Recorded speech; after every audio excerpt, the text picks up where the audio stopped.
Бүх хулгайч гэж цоллуулж явсан хулгар нацаг. Түшээдхан аймгийн Дайчин ангийн хушуу. Өнөөгийн Булган аймгийн Харьяата улсын арслан хулгар нацгийг шилийн сайн эр явсан гэдгийг мэдэхгүй хүн ховор бизээ. Тэрбээр бүхийн хувьд ч тэр шилийн сайн эрийн хувьд ч тэр баялаг намтартай бахтам дурсамжтай хүн юм. Түүний ач хүү дэлгэрэх Эдүгэ Булган аймагт амьдардаг бөгөөд саяхан тэрбээр Улаанбаатарт ирэхдээ өвөг эцгийнхээ тухай надад инхүү хүүрнэн ярьсан юм. Би Булган аймгийн угуул хулгар нацаг овогтой Учир Данзангийн дэлгэрэх гэдэг хүн байна. Өвөөгийн минь овгийг юу гэдэг байсныг сайн мэдэхгүй юм. Би өвөөгийнхөө барааг хараагүй л дээ. Харин эмээгээ бол харж байсан. Эмээг маань Бат гэдэг байсан юм. Нилээн том биетэй хүн байлаа. Намайг баг байхад цуг байдаг байсныг муухай мэддэг юм. Миний өвөө хулгар нацгийг 1910 хэдэн онд 60 хэдтэд өөд болсон гэж ярьдаг. Ардын хувьсгалыг үзэж чадаагүй юм билээ. Барилдааны зах зох нь Монголын түүхэнд тэмдэглэгдэж үлдсэн байдаг. Өвөөг маань цуутай шилэн ир байсан болохоор барилдах гээд очиход нь засуулууд бүх хулгайч гэж цололдог байсан гэдэг юм. Өвөө маань даншгийн наадамд барилдчихдаг, төрүүлээ гэвэл төрүүлчихдэг. Өөр хүнд унаад өгөө гэвэл унаад өгчдөг гүндөөгүй монгол ир байсныг дээр үеийн хүмүүс дурсаж ярьдаг. Жишээ нь ар халахын шилийн сайн эрчүүд номонд начны найраг хулгар нацаг анх санаачилсан гэдэг бүлэг орсон байх юм. Энэ үнэн яриа юм шиг байна лээ. Даншиг болон 10 засгийн наадамд ирсэн бөхчүүд хулгар нацаг өвөөгөөс маань их эмээдэг байжээ.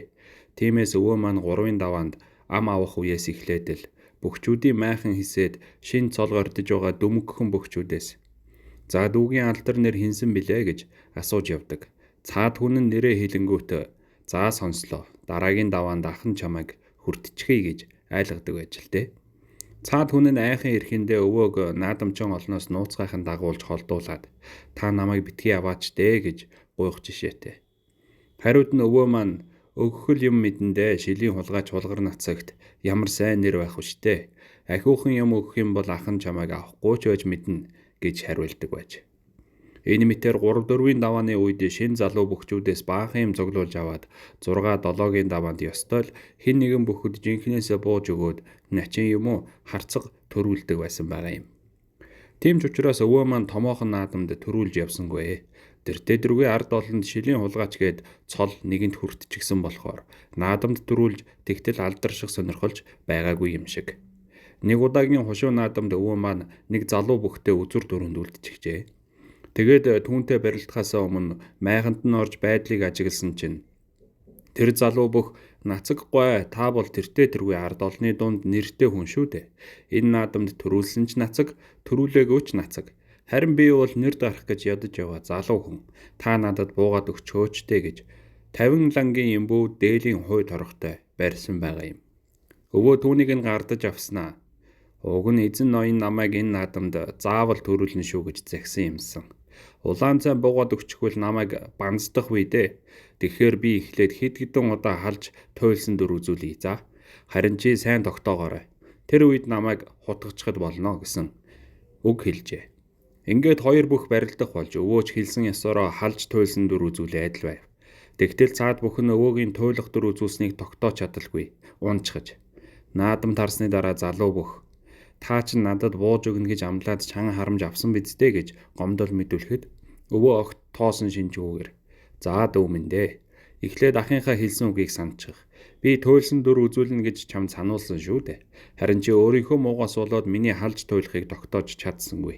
Эр хүний ганц хоёр халааг даахгүй байж миний дүүд наадамд төрүүлэх тухай бодож болохгүй. Ам бол ам. Ах нь авдаг юм авчихлаа. Чи ч өгдөг юм өгчлөө гэсэн гэдэг. Өвөө маань их том биетэй ямар сайндаа л өнгөрсөн хойно цээжинд нь чон гүлгэлж байсан гэдэг юм. Нэг удаа өвөө маань говийн наадам барилдах гээд явж байтал замд нь нэг аль тааралджээ. Яваад ортол нэг их том биетэй эмэгтэй хүн байж "Хаа хурч явна вэ" гэж асуухаар нь өвөө говийн наадамд барилдах гэж яваагаа хэлсэн байна. Нөгөө эмэгтэй "Наадам 7 хоногийн дараа болно. Хоёулаа тэгээд хамт явъя" гэхэд өвөө "Би төрүүлж очих ёстой юм аа" гэд явхаар болжээ. Тэгээд худаг дээр нь очиод морио услах гэсэн чинь амыг нь нэг их том хавтгай чулуугаар тагалчихсан байж. Өвөө түүнийг нь авах гээд хүчирсэнгүй. Гэтэл нөгөө эмэгтэй хурж ирээд худгийн амнаас нь хавтгай чулууг өргөж холдуулаад ээж хааваастаа хол газраас наадманд барилдах гэж ирж явдаг. Эмэгтэй хүний өргөө тавьчихдаг энэ үхнийг дийлэхгүй байж барилдах хэрэг байна уу да гэх зэргээр ёжлоод хоцорсон байгаа юм.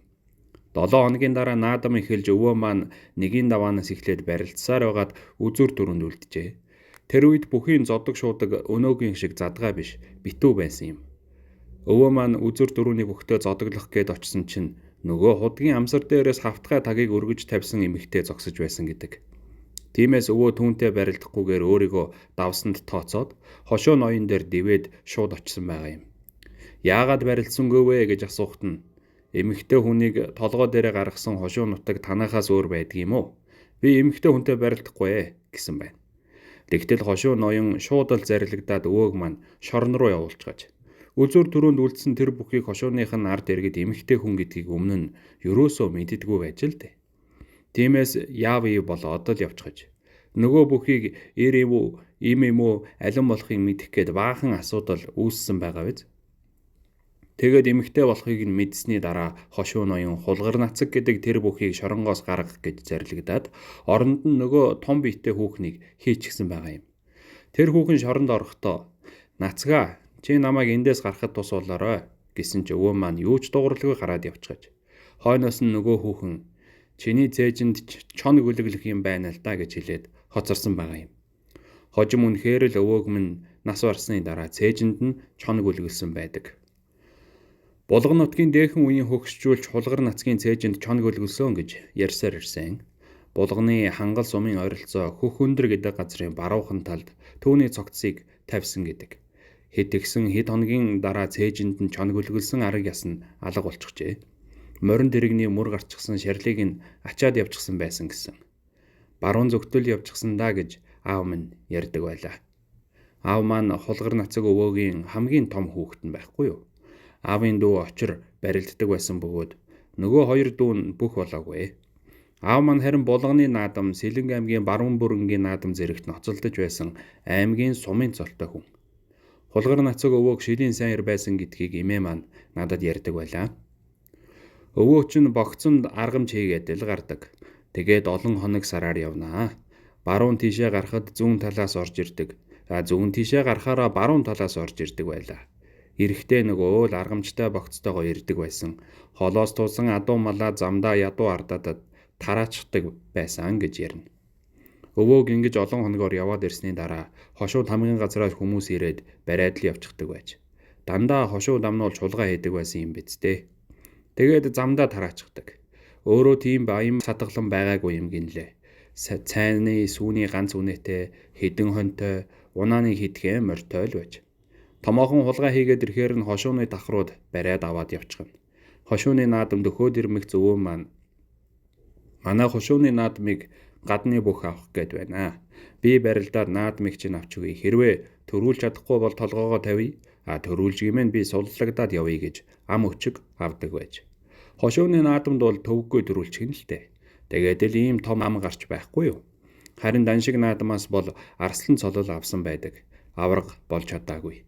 Уг нь авраг цолыг өлгөн авах байж л дээ. Ер нь авраг болж байсан ч гэж ярьдаг юм. Даанч шилийн хулгайч байсан.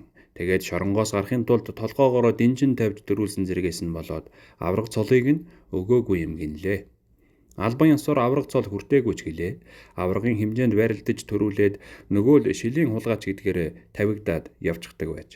Харин авраг болоогүй үедээ бөхчүүдээс дандаа хээл хахуул авдаг байж л дээ. Олон хоногор нутаг хошуу дамнан адуу хөөж яваад ирэхдээ гэртээ адуу малтай ирж байхыг нь үзээгүй гэж эмээ минь ярьдаг. Намайг уг нь хулгар нацгийн ширээг хатаах бүх болно гэж эмээ маань ярьж байлаа. Гэвч би барилдаач үгүй.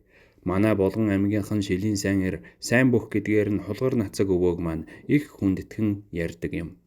Гэхдээ хөшөө мөшөөг нь босгоогүй л байна. Харин улсын арслан хулгар нацгийн залгамж халааг авсан ардын хувьсгалын үеийн аваргууд бол Булган аймгаас нэлээд хэд төрсөн байдаг.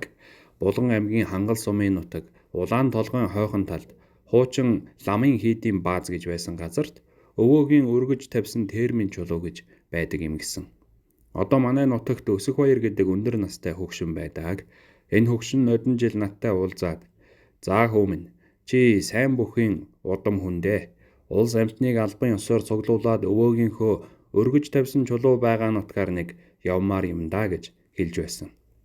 Энэ хөгшин бол тэр чулууг нь сайн мэддэг юм гинлээ. Хагас тоон шахамжинтэй 40 см зузаантай том дугуй чулуу байдаг гэсэн. Тэр чулуу нь голоороо хугараад нэг нь газар унчихсан байна гинлээ. Энэ зунаас тэр чулууг нь очиж үзэн дээ. Өвөөгийн маань жинхэнэ нэр нь Баян мөнх. Сүүлдээ адуу мал хөөж яваад л хулгар нацаг гэж дуудулдаг болчихож. Нэг үе бүр хулгар нацаг Баян мөнх гэж дуудулдаг байсан байгаа юм. Өвөө маань мундаг том биетэй хүн явсан. Завлаад суучихсан байхад нь манай аав дүүтэйгээ суун доогуур нь орж гараад л хөөцөлдөж тоглодог байсан гэдэг. 10 гаруй настай хүүхэд байхдаа шүү дээ. 1955 онд байна уу да. Өвөөг маань авраг том биетэй бүх гэдэг утгаар нь судалж сурвалжлахаар Унграас баахан улс ирсэн юм билээ. Тэр үед аав маань цэргийн госпиталд хэвтэж байж. Тэгээд Унграас ирсэн улс аавтаа уулзаад баруун амир руу дагуулад явж байсан гэдэг. Тэр үед би жаахан байсан болохоор энэ тухай тийм ч сайн мэддэггүй юм аа гэж тэрээр хүрэн ярьлаа.